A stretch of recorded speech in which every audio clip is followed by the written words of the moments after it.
नमस्कार।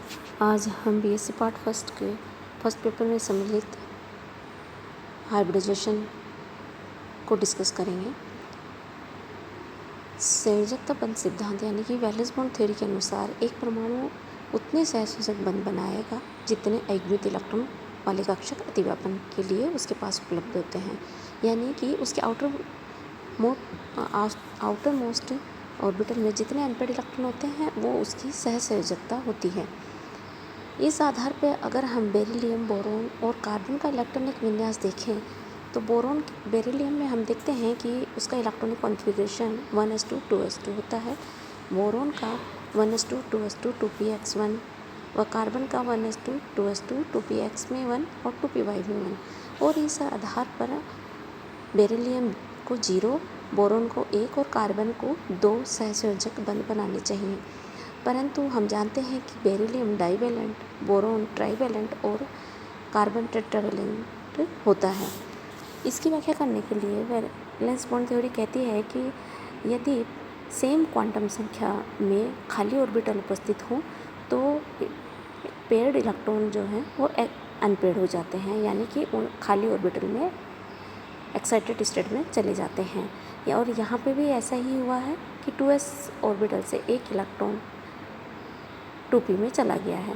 और इस आधार पर बेरिलियम, बोरोन व कार्बन जो है वो डाइवैलेंसी, ट्राइवैलेंसी एंड टेट्रावैलेंसी शो करते हैं, क्योंकि इनमें 2, 3 व 4 अनपेयर्ड इलेक्ट्रॉन हो जाते हैं। क्योंकि और ऐसा इसलिए पॉसिबल होता है क्योंकि मुख्य क्वांटम संख्या में कक्षकों में ऊर्जा का अंतर कम होता है और इतनी ऊर्जा उसकी अभिक्रिया ऊष्मा से प्राप्त हो जाती है और इलेक्ट्रॉन आसानी से एक्साइटेड हो जाते हैं। एक्साइटेड स्टेट को हम स्टार के द्वारा दिखाते हैं।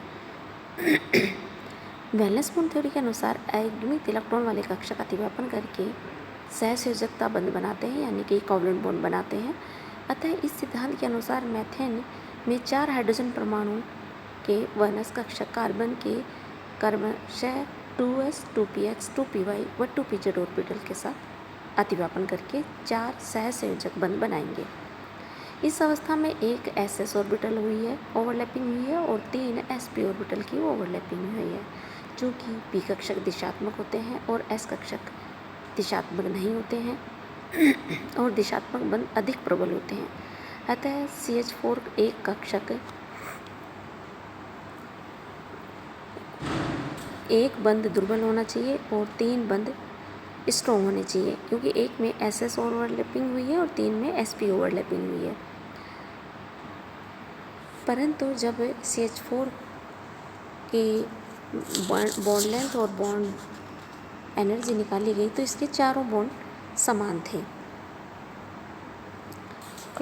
इस आधार पर ये कहा गया कि इनमें जो ऑर्बिटल हैं वो समान एनर्जी लेवल तक इनमें ओवरलैपिंग हुई है। इन सब की व्याख्या करने के लिए पॉलिंग ने हाइब्रिडाइजेशन की कल्पना करी, संकरण की कल्पना करी। इसके अनुसार यदि किसी परमाणु के बाह्यतम कोश के संयोजकता कोश के लगभग समान ऊर्जा वाले लेकिन भिन्न भिन्न आकृति वाले कक्षक परस्पर मिश्रित होकर एकदम समान आकृति व ऊर्जा वाले उतनी ही संख्या में नए कक्षक बनाते हैं, इस कक्षकों को हाइब्रिड ऑर्बिटल यानी कि संकरित कक्षक कहते हैं। और इस प्रक्रिया को यानी परिघटना को संकरण या हाइब्रिडाइजेशन कहते हैं। संकर कक्षक आकृति, ऊर्जा व दिशात्मक प्रकृति के में एक दूसरे के बिल्कुल समान होते हैं। संकरण चूँकि एक ऊष्माशोषी अभिक्रिया है, फिर भी यह होता है। इसका कारण यह है कि संकरण के बाद बने हुए कक्षक संकरित कक्षक दिशात्मक प्रकृति के होने के कारण प्रभावी अतिव्यापन करते हैं, जिससे इतनी मात्रा में ऊर्जा मुक्त होती है कि संकरण के लिए आवश्यक ऊर्जा की पूर्ति के बाद भी वह मुक्त होती है, जिससे कि तंत्र स्थायी हो जाता है और इसी कारण संकर कक्षकों के द्वारा बने हुए बंध मजबूत होते हैं। अब हम देखते हैं कि संकरण के लिए नियम कौन कौन से हैं, यानी कि रूल्स ऑफ हाइब्रिडाइजेशन। कक्षकों के संकरण के लिए कुछ नियम हैं जो निम्न प्रकार हैं।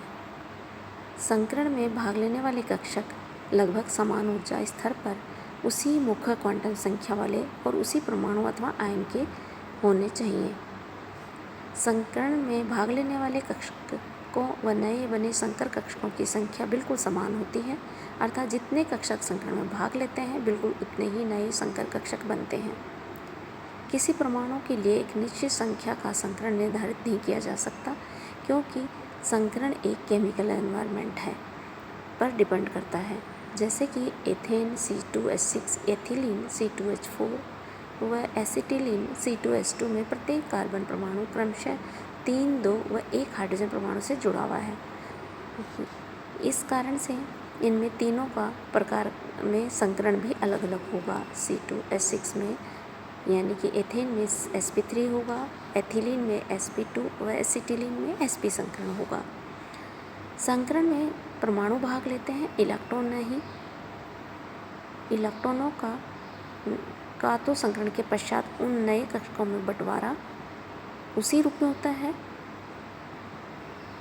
अतः संकरण में पूर्ण रूप से भरे या आधे भरे या रिक्त कक्षक भी भाग ले सकते हैं, और संकरण के पश्चात इन नए बने कक्षकों में इलेक्ट्रॉनों का इस प्रकार बंटवारा होता है कि अयुग्मित इलेक्ट्रॉनों की संख्या अधिकतम रहे। संकर कक्षक ऊर्जा व आकृति में एकदम समान होते हैं, किंतु त्रिविम आकाश में इनका विन्यास एक दूसरे से भिन्न होता है। संकरण के प्रकार से किसी अणु की ज्योमेट्री व बंध कोण आदि बतलाए जा सकते हैं। संकरण एक काल्पनिक अवधारणा है जिसका प्रयोग प्रायोगिक तथ्यों को समझाने के लिए किया जाता है। संकरण के प्रकार को प्रदर्शित करने के लिए हम संकरण में भाग लेने वाले कक्षकों के नाम के ऊपर उनकी संख्या प्रदर्शित करते हैं। जैसे sp3 है तो sp और ऊपर हम 3 लिखेंगे। sp3 संकरण से तात्पर्य है कि इसमें भाग लेने वाले एक कक्ष व 3 p कक्षक हैं। इस प्रकार sp2 कक्षक का मतलब संकरण का मतलब है एक s और 2 p कक्षक हैं, और sp संकरण का मतलब है एक s ऑर्बिटल और एक p ऑर्बिटल संकरण में भाग ले रहे हैं।